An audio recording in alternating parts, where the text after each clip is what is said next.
সকাল সকাল বিড়ালের মাংস প্যাকেট করতে বসে গেছি। তো প্রতি সপ্তাহেই এরকম বিড়ালের মাংস আর কি আসে আমার বাসায়। তো এগুলাকে কেটে সুন্দর করে ধুয়ে তারপরে এরকম বাটি বাটি করে রেখে দিতে হয়। তো বিড়াল যারা আর কি পালে একমাত্র তারাই বুঝবে এটা, যে বিড়াল পাললে আসলে ওদের পিছনে কি পরিমাণ খরচ হয় বা ওদের পিছনে যে শ্রমটা আমাদের যায়। হ্যাঁ, এটা একমাত্র যারা বিড়াল পালে একমাত্র তারাই এটা বুঝবে। আর যখন আমরা একটা বিড়াল বিক্রি করতে যাই, মানে কিনে যখন কেউ আমাদের কাছ থেকে একটা বিড়াল, তখন তাদের এত এত কথা, এত দাম এই বিড়ালের, হ্যান ত্যান অনেক ধরনের কথা।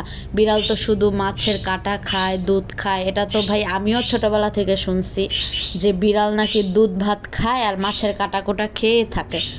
কিন্তু নিজে বিড়াল না পাললে আর কি বুঝতাম না যে বিড়াল আসলে পালাটা কতটা খরচের ব্যাপার। তো আপনারা যারা একটা বিড়াল নিতে যে এত এত কথা শোনান আর কি, তাদের জন্যই আজকে মূলত আমার এই ভিডিওটা, যে একটা বিড়ালের পিছনে অনেক খরচ হয়। হ্যাঁ, তো আপনারা যখন বিড়াল নিবেন তো ওই চিন্তা ভাবনাটা করেই আপনাদেরকে বিড়ালটা নিতে হবে।